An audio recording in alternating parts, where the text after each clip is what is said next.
Ao longo do tempo, este loop deixa, rotina, recompensa, se torna cada vez mais automático. A deixa e a recompensa vão se entrelaçando até que surja um poderoso senso de antecipação e desejo. Por fim, seja num laboratório gelado do MIT ou na garagem da sua casa, um hábito nasce. Os hábitos não são inevitáveis. Como explicam os 2 capítulos seguintes, eles podem ser ignorados, alterados ou substituídos. Mas a descoberta do loop do hábito é tão importante porque revela uma verdade básica. Quando um hábito surge, o cérebro para de participar totalmente da tomada de decisões. Ele para de fazer tanto esforço ou desvia o foco para outras tarefas, a não ser que você deliberadamente lute contra um hábito, que encontre novas rotinas. O padrão irá se desenrolar automaticamente. No entanto, apenas entender como os hábitos funcionam, aprender a estrutura do loop do hábito, já as torna mais fáceis de controlar. Assim que você divide um hábito em seus componentes, está apto a brincar com as engrenagens. Fizemos experimentos em que treinamos ratos para atravessar um labirinto até que virasse um hábito. Depois eliminamos o hábito, mudando a localização da recompensa. Me disse Anne Grabe, um cientista do MIT que supervisionou muitos dos experimentos com os gânglios basais.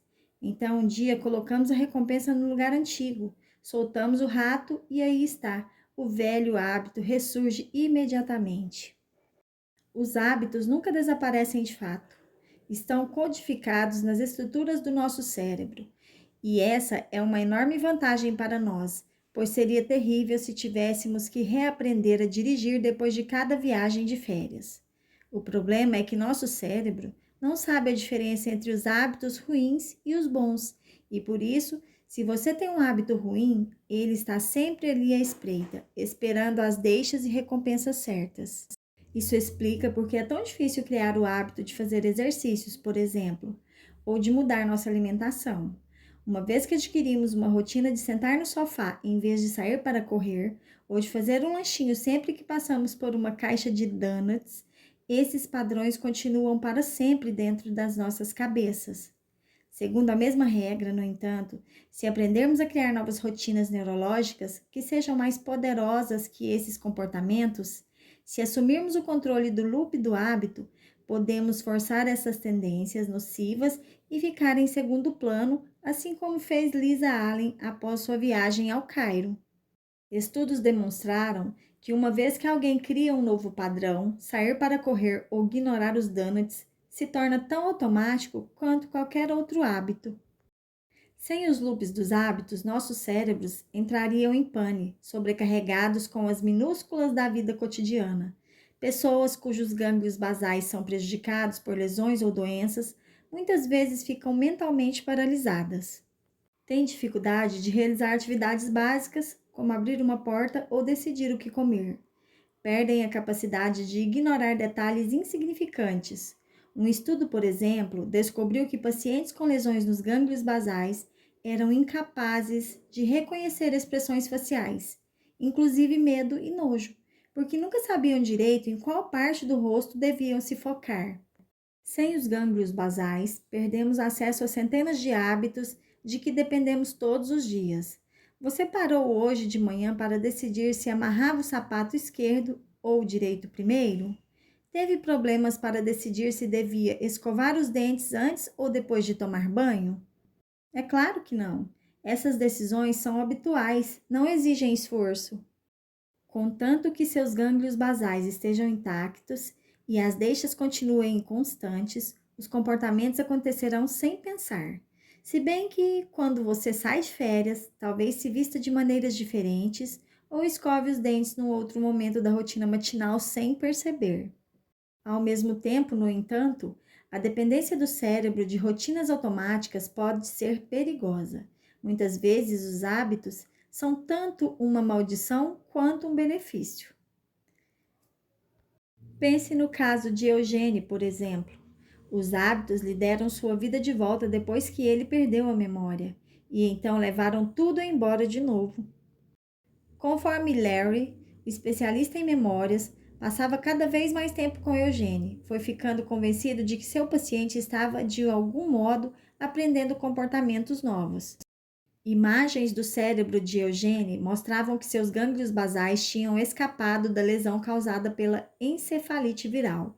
Seria possível, perguntou-se o cientista, que Eugênie, mesmo com a grave lesão cerebral, ainda pudesse usar o loop deixa, rotina e recompensa? Será que esse antigo processo neurológico poderia explicar como Eugênie era capaz de dar uma volta no quarteirão e achar o pote de amendoins na cozinha? Para testar se Eugênie estava formando novos hábitos, Square criou um experimento. Pegou 16 objetos diferentes, pedaços de plástico e peças de brinquedos com cores vivas, e os colocou em um retângulo de papelão. Então os dividiu em 8 pares, opção A e opção B. Em cada par, um dos pedaços de papelão escolhido aleatoriamente tinha um adesivo na parte de baixo onde se lia correto. Square colocou Eugênio sentado à mesa, deu-lhe um par de objetos e pediu que escolhesse um deles. Em seguida, pediu que Eugênio virasse o papelão escolhido para ver se havia um adesivo dizendo correto na parte de baixo. Este é um jeito comum de medir a memória. Já que há apenas 16 objetos e eles são sempre apresentados nos mesmos 8 pares, a maioria das pessoas consegue memorizar qual item é correto, após umas poucas repetições. Macacos são capazes de memorizar todos os itens corretos depois de 8 a 10 dias. Eugênie não conseguia lembrar nenhum dos itens corretos por mais vezes que fizesse o teste. Ele repetiu o experimento 2 vezes por semana durante meses, olhando 40 pares por dia. Você sabe por que está aqui hoje? Perguntou um pesquisador no começo de uma sessão, algumas semanas depois do início do experimento. Acho que não, disse Eugênie. Vou lhe mostrar uns objetos. Você sabe por quê? Tenho que descrevê-los para você, ou dizer para que eles servem? Eugênie não lembrava absolutamente nada das sessões anteriores. Mas, conforme as semanas se passaram, o desempenho de Eugênie melhorou. Depois de 28 dias de treinamento, escolhia os objetos corretos 85% das vezes. Aos 36 dias, acertava 95% das escolhas. Certo dia, depois de um teste, Eugênie olhou para a pesquisadora, desconcertado com seu sucesso. Como estou fazendo isso? Ele perguntou a ela. Me diga o que está acontecendo na sua cabeça. A pesquisadora disse. Você diz para si mesmo. Eu me lembro de ver esse? Não, disse Eugênie. A coisa está aqui de algum jeito ou de outro. Ele apontou para sua cabeça e a mão vai atrás. Para Square, no entanto, aquilo fazia todo sentido. Eugênie era exposto a uma deixa, um par de objetos sempre apresentados na mesma combinação. Havia uma rotina. Ele escolhia o objeto e olhava para ver se havia o adesivo embaixo, mesmo não fazendo ideia de por que se sentia impelido a virar o papelão. Então havia uma recompensa, a satisfação que ele obtinha após achar um adesivo proclamando correto. Por fim, um hábito surgia.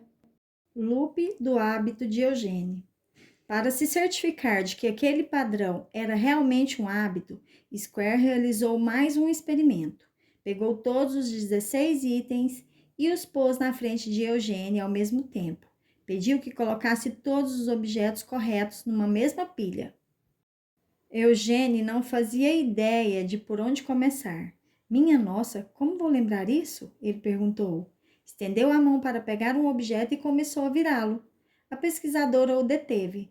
Não, ela explicou. A tarefa era pôr os itens em pilhas. Por que ele estava tentando virá-los? É só um hábito, eu acho, ele disse. Ele não conseguiu fazer aquilo. Os objetos, quando apresentados fora do contexto do loop do hábito, não faziam sentido para ele. Essa era a prova que Square procurava. Os experimentos demonstravam que Eugênie tinha capacidade de formar novos hábitos, mesmo quando eles envolviam tarefas ou objetos dos quais ele era incapaz de lembrar por mais de uns poucos segundos. Isso explicava como Eugênie conseguia sair para passear toda manhã. As deixas, certas árvores nas esquinas ou a localização de caixas de correio específicas eram consistentes toda vez que ele saía, E por isso, embora ele fosse incapaz de reconhecer sua casa, seus hábitos sempre o guiavam de volta para a porta da frente. Isso também explica por que Eugênio tomava café da manhã 3 ou 4 vezes por dia, mesmo que não tivesse com fome, contanto que as deixas certas estivessem presentes, como seu rádio ou a luz da manhã entrando pelas janelas, e ele automaticamente seguia o roteiro ditado por seus gânglios basais. Além disso, havia dezenas de outros hábitos na vida de Eugênio que as pessoas só perceberam quando começaram a procurar.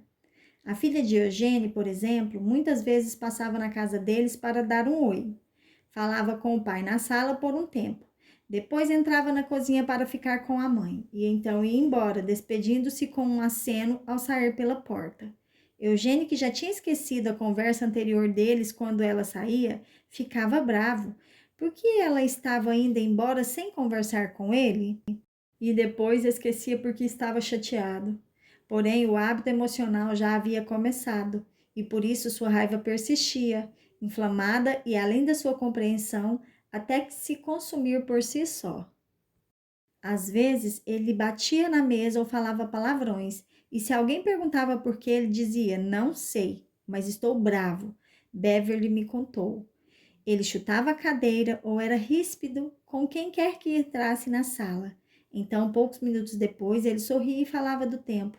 Era como se uma vez que a frustração começava, ele tivesse que levá-la até o fim, ela disse. O novo experimento de Square também mostrou outra coisa, que os hábitos são surpreendentemente delicados. Se as deixas de Eugênio sofressem mesmo a menor alteração, seus hábitos caíam em desarranjo. Por exemplo, nas poucas vezes em que ele dava a volta no quarteirão e havia algo de diferente, a prefeitura estava fazendo obras na rua ou uma ventania tinha soprado galhos por toda a calçada, Eugênio se perdia, por mais perto que estivesse de casa, até que um vizinho gentilmente lhe mostrasse o caminho até sua porta. Se sua filha parasse para conversar com ele por 10 segundos antes de sair, seu hábito de raiva nunca surgia. O experimento de Square com Eugênio revolucionaram a compreensão da comunidade científica de como o cérebro funciona, provando de uma vez por todas que é possível aprender e fazer escolhas inconscientes sem ter nenhuma lembrança da lição ou da tomada de decisão. Eugênio mostrou que os hábitos, tanto quanto a memória e a razão, são a raiz do nosso comportamento.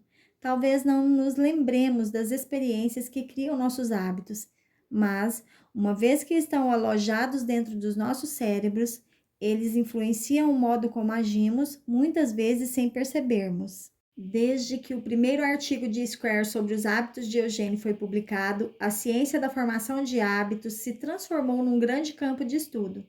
Pesquisadores das universidades de Duke, Howard, UCLA, Yale, USC, Princeton, Pensilvânia e de todas as escolas do Reino Unido, Alemanha e Holanda, assim como cientistas corporativos trabalhando para o Procter & Gamble, Microsoft, Google e centenas de outras empresas, estão focados em compreender a neurologia e psicologia dos hábitos, suas forças e fraquezas, por que eles surgem e como podem ser mudados.